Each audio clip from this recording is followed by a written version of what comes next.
Students, ये Indian economy का 58वां part है और चलिए अत्यंत महत्वपूर्ण प्रश्नों को लेते हैं।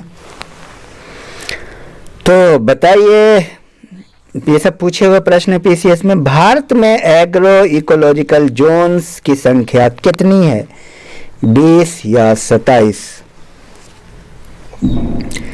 और बताइए, खाद्यान्न उत्पादन में वृद्धि किस क्रांति से संबंधित है, हरित क्रांति या नीली क्रांति? दुग्ध उत्पादन का संबंध किस क्रांति से है, श्वेत क्रांति या हरित क्रांति?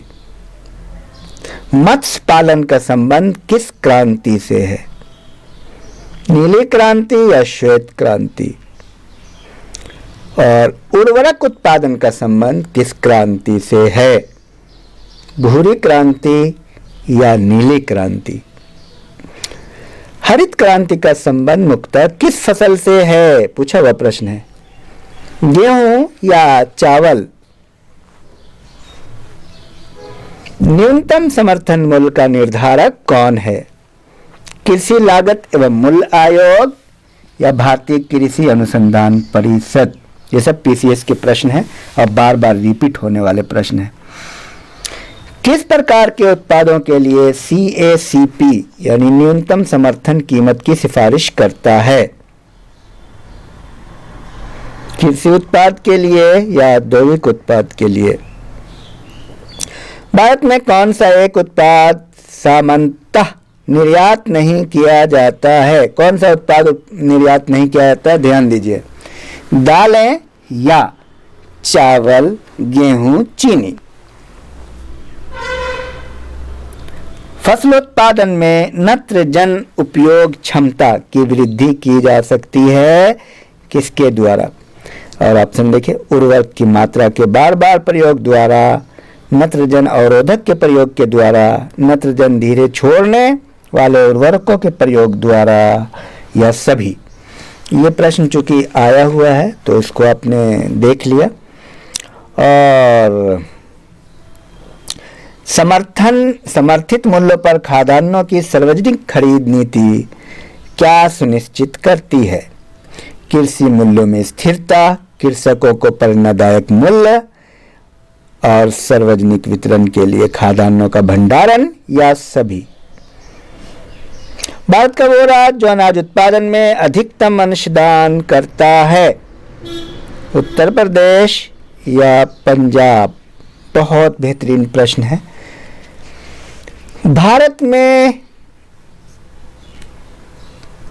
खाद्यान्नों के उत्पादन में सही ह्रासमान क्रम कौन है, सबसे ज्यादा खाद्यान्न से सबसे कम की तरफ, यानी घटते हुए क्रम में आपको बताना है। और ये इसका प्रश्न है, चावल, गेहूं, मोटे अनाज एवं दाल, या चावल, गेहूं, दाल, मोटे अनाज? कौन सा क्रम सही है?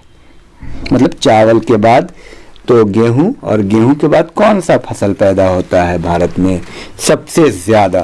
तो यह अत्यंत महत्वपूर्ण प्रश्न है। भारत में एग्रो इकोलॉजिकल जोन्स की संख्या कितनी है, 20 है या 25 है?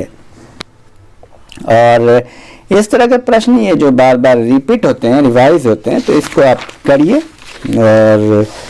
और भी देखता हूं मैं जो अत्यंत पूछा हुआ, भारत में अधिकतम कृषि योग्य घेरने वाली फसल कौन है, चावल या गेहूं? बीटी बीज का संबंध किससे है, कपास से या चावल से? और भारत में श्वेत क्रांति के जनक कौन माने जाते हैं, डॉक्टर वी कुरियन या श्री एस.एच. राव?